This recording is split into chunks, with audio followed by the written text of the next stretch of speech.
ನಮಸ್ಕಾರ ಗೆಳೆಯರೇ, ದೇಶ ಪ್ರೇಮಿಗಳೇ, ನಮ್ಮ ಕನ್ನಡ ಡಿಫೆನ್ಸ್ ನ್ಯೂಸ್ ಯೂಟ್ಯೂಬ್ ಚಾನಲ್ಗೆ ಸ್ವಾಗತ ನಿಮಗೆ.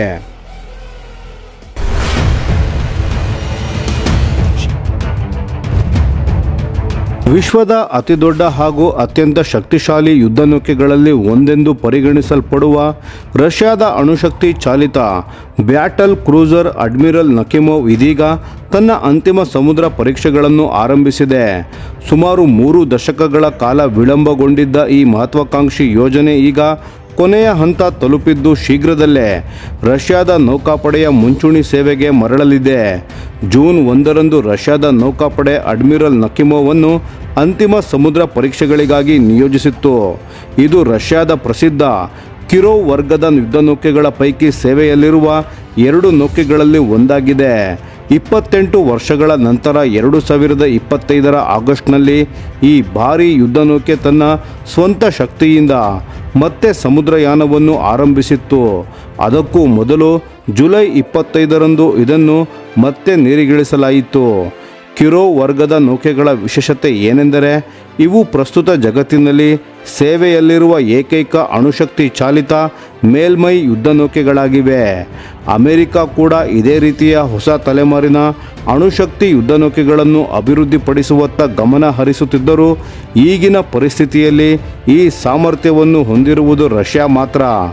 ಈ ನೌಕೆಯ ಗಾತ್ರದ ಬಗ್ಗೆ ಹೇಳುವುದಾದರೆ ಅಡ್ಮಿರಲ್ ನಕಿಮೋವ್ ಸುಮಾರು 28,000 ಟನ್ ತೂಕವನ್ನು ಹೊಂದಿದೆ. ಇದು ಜಪಾನ್ನ ಇಜುಮೋ ವರ್ಗದ ವಿಮಾನವಾಹಕ ನೌಕೆಗಳಿಗಿಂತಲೂ ದೊಡ್ಡದಾಗಿದೆ. ಅಲ್ಲದೆ 3 ಅಮೆರಿಕಾದ ಅರ್ಲಿಬರ್ಗ್ ವರ್ಗದ ಡೆಸ್ಟ್ರಾಯರ್ಗಳ ಒಟ್ಟು ಗಾತ್ರಕ್ಕೆ ಸಮಾನವಾಗಿದೆ. ಆದರೆ ಈ ನೌಕೆಯ ನಿಜವಾದ ಶಕ್ತಿ ಅದರ ಶಸ್ತ್ರಾಸ್ತ್ರಗಳಲ್ಲಿ ಅಡಗಿದೆ. ಅಡ್ಮಿರಲ್ ನಕಿಮೋವ್ ಒಟ್ಟು 176 ಕ್ಷಿಪಣಿ ಉಡಾವಣಾ ಕೋಶಗಳನ್ನು ಹೊಂದಿದೆ.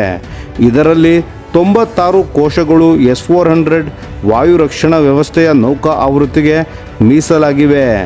ಈ ಸಾಮರ್ಥ್ಯವು ಭೂ ಆಧಾರಿತ S-400 ವ್ಯವಸ್ಥೆಯ 3 ಸಂಪೂರ್ಣ ಬೆಟಾಲಿಯನ್ಗಳಿಗೆ ಸಮಾನವೆಂದು ಹೇಳಲಾಗುತ್ತಿದೆ. ಇನ್ನುಳಿದ 80 ಕೋಶಗಳು ಕ್ರೂಸ್ ಕ್ಷಿಪಣಿಗಳಿಗೆ ಮೀಸಲಾಗಿದ್ದು ಅವುಗಳಲ್ಲಿ ಅತ್ಯಾಧುನಿಕ ಝಿರ್ಕಾನ್ ಹೈಪರ್ಸಾನಿಕ್ ಕ್ಷಿಪಣಿ ಕೂಡ ಸೇರಿದೆ. ಝಿರ್ಕಾನ್ ಕ್ಷಿಪಣಿಯು ಗಂಟೆಗೆ ಸುಮಾರು ಮ್ಯಾಕ್ 9ರ ವೇಗದಲ್ಲಿ ಸಂಚರಿಸಬಲ್ಲದು. ಅಂದರೆ ಧ್ವನಿಯ ವೇಗಕ್ಕಿಂತ 9 ಪಟ್ಟು ಹೆಚ್ಚಿನ ವೇಗ. ಇದರ ವ್ಯಾಪ್ತಿ ಸುಮಾರು 1,000 ಕಿಲೋಮೀಟರ್ ಆಗಿದ್ದು ಅತ್ಯಾಧುನಿಕ ಬಹುಪದರ ವಾಯು ರಕ್ಷಣಾ ವ್ಯವಸ್ಥೆಗಳನ್ನು ಭೇದಿಸುವ ಸಾಮರ್ಥ್ಯವನ್ನು ಹೊಂದಿದೆ.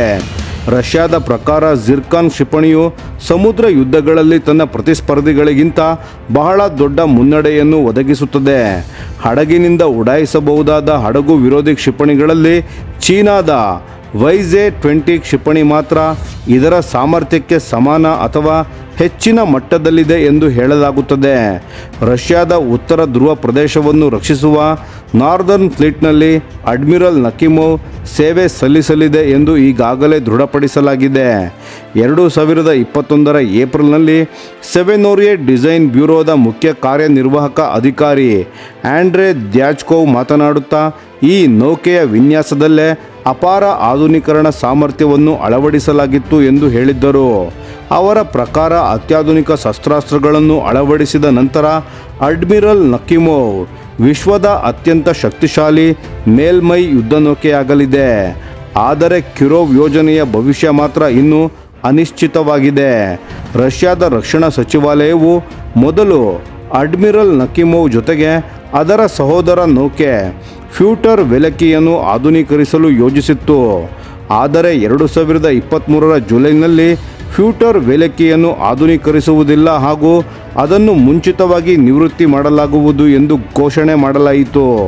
ಇದಕ್ಕೆ ಪ್ರಮುಖ ಕಾರಣಗಳಾಗಿ ಕಾರ್ಯಾಚರಣೆಯ ಹೆಚ್ಚಿನ ವೆಚ್ಚ, ಆಧುನೀಕರಣದ ಭಾರೀ ಖರ್ಚು ಹಾಗೂ ಯುಕ್ರೇನ್ ಯುದ್ಧದಿಂದ ಉಂಟಾದ ಬಜೆಟ್ ಮೇಲಿನ ಒತ್ತಡಗಳನ್ನು ಪರಿಗಣಿಸಲಾಗಿದೆ.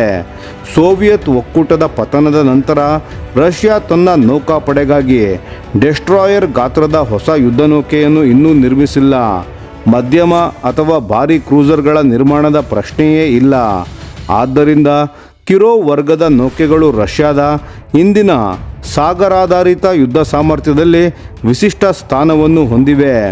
ಇನ್ನೊಂದು ಕಡೆ ರಷ್ಯಾದ ಡೆಸ್ಟ್ರಾಯರ್ ನೌಕಾಪಡೆ 2030ರ ದಶಕದ ಆರಂಭದಲ್ಲೇ ಉತ್ತರ ಕೊರಿಯಾದ ನೌಕಾಪಡೆಗಿಂತಲೂ ಚಿಕ್ಕದಾಗುವ ಸಾಧ್ಯತೆ ಇದೆ ಎಂಬ ವಿಶ್ಲೇಷಣೆಗಳಿವೆ.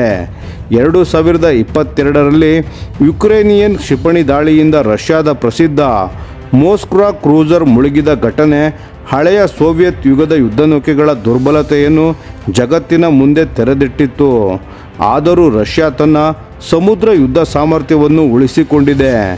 ಆದರೆ ಅದರ ಬಹುಪಾಲು ಹೂಡಿಕೆಗಳು ಈಗ ಮೇಲ್ಮೈ ಯುದ್ಧನೌಕೆಗಳಿಗಿಂತ ಅಣುಶಕ್ತಿ ಚಾಲಿತ ಜಲಾಂತರ್ಗಾಮಿ ನೌಕೆಗಳತ್ತ ಕೇಂದ್ರೀಕೃತವಾಗಿದೆ. ವಿಶೇಷವಾಗಿ ಯಾಸೆನ್ ಎಂ ವರ್ಗದ ಅಣುಶಕ್ತಿ ದಾಳಿ ಜಲಾಂತರ್ಗಾಮಿಗಳು ವಿಶ್ವದ ಅತ್ಯಂತ ಸಾಮರ್ಥ್ಯವುಳ್ಳ ಜಲಾಂತರ್ಗಾಮಿಗಳಲ್ಲಿ ಒಂದೆಂದು ಪರಿಗಣಿಸಲ್ಪಡುತ್ತವೆ.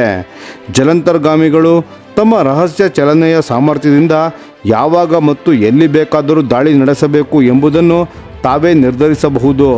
ಹೀಗಾಗಿ ನ್ಯಾಟೋ ರಾಷ್ಟ್ರಗಳ ಬೃಹತ್ ನೌಕಾಪಡೆಗಳಿಗೆ ಕಡಿಮೆ ವೆಚ್ಚದಲ್ಲಿ ಪರಿಣಾಮಕಾರಿ ಸವಾಲನ್ನು ಒಡ್ಡುವ ಯುದ್ಧಾಸ್ತ್ರಗಳಾಗಿ ಅವುಗಳನ್ನು ರಷ್ಯಾ ನೋಡುತ್ತಿದೆ. ಇದಕ್ಕೆ ವಿರುದ್ಧವಾಗಿ ಕಿರೋವ್ ವರ್ಗದ ನೌಕೆಗಳು ಸೋವಿಯತ್ ಯುಗದಲ್ಲಿ ಅಮೆರಿಕದ ನೌಕಾಪಡೆಯನ್ನು ನೇರವಾಗಿ ಎದುರಿಸಲು ನಿರ್ಮಿಸಲ್ಪಟ್ಟಿದ್ದವು. ಇಂದಿನ ರಷ್ಯಾದ ಸೇನಾ ಸಿದ್ಧಾಂತದಲ್ಲಿ ಇವುಗಳ ಪಾತ್ರ ಸೀಮಿತವಾಗಿದ್ದರೂ ಉತ್ತರ ಧ್ರುವ ಪ್ರದೇಶದಲ್ಲಿ ಅಮೆರಿಕ ಹಾಗೂ ನ್ಯಾಟೋ ರಾಷ್ಟ್ರಗಳಿಂದ ಹೆಚ್ಚುತ್ತಿರುವ ಒತ್ತಡದ ಹಿನ್ನೆಲೆಯಲ್ಲಿ ದೀರ್ಘಾವಧಿ ಕಾರ್ಯಾಚರಣೆ ನಡೆಸಬಲ್ಲ ಹಾಗೂ ಭಾರೀ ಶಸ್ತ್ರಾಸ್ತ್ರಗಳನ್ನು ಹೊತ್ತೊಯ್ಯಬಲ್ಲ ಈ ಯುದ್ಧನೌಕೆಗಳು ಮತ್ತೆ ಮಹತ್ವ ಪಡೆಯುತ್ತಿವೆ. ಉತ್ತರ ಸಮುದ್ರ ಮಾರ್ಗದ ರಕ್ಷಣೆ ಸೇರಿದಂತೆ ಹಲವಾರು ಪ್ರಮುಖ ಕಾರ್ಯಾಚರಣೆಗಳಲ್ಲಿ ಅಡ್ಮಿರಲ್ ನಕಿಮೋವ್ ಮುಂದಿನ ದಿನಗಳಲ್ಲಿ ನಿರ್ಣಾಯಕ ಪಾತ್ರ ವಹಿಸುವ ಸಾಧ್ಯತೆ ಇದೆ. ಹಾಗಾದರೆ ಸ್ನೇಹಿತರೆ, ವಿಶ್ವದ ಅತ್ಯಂತ ಶಕ್ತಿಶಾಲಿ ಯುದ್ಧನೌಕೆ ಎಂದು ಕರೆಯಲ್ಪಡುವ ಅಡ್ಮಿರಲ್ ನಕಿಮೋವ್ ಬಗ್ಗೆ ನಿಮ್ಮ ಅಭಿಪ್ರಾಯವೇನು? ಕಾಮೆಂಟ್ನಲ್ಲಿ ತಿಳಿಸಿ. ಧನ್ಯವಾದಗಳು.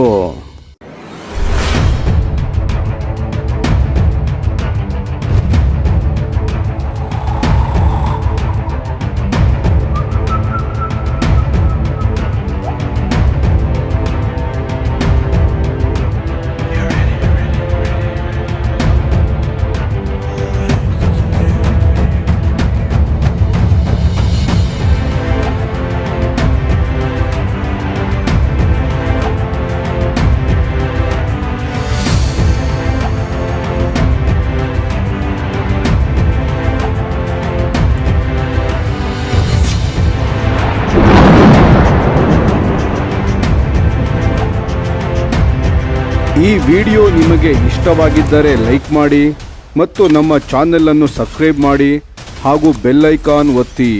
ಯಾವ ಅಪ್ಡೇಟ್ಗೂ ಮಿಸ್ ಆಗಬೇಡಿ. ಡಿಫೆನ್ಸ್ ಸುದ್ದಿಗಳನ್ನು ತ್ವರಿತವಾಗಿ ಪಡೆಯಿರಿ. ನಿಮ್ಮ ಬೆಂಬಲವೇ ನಮ್ಮ ಶಕ್ತಿ. ಭಾರತ ಬಲಿಷ್ಠವಾಗಲಿ ಎಂದು ಆಶಿಸುತ್ತಾ ಭಾರತ ಮಾತೆಗೆ ಜೈ. ಧನ್ಯವಾದಗಳು.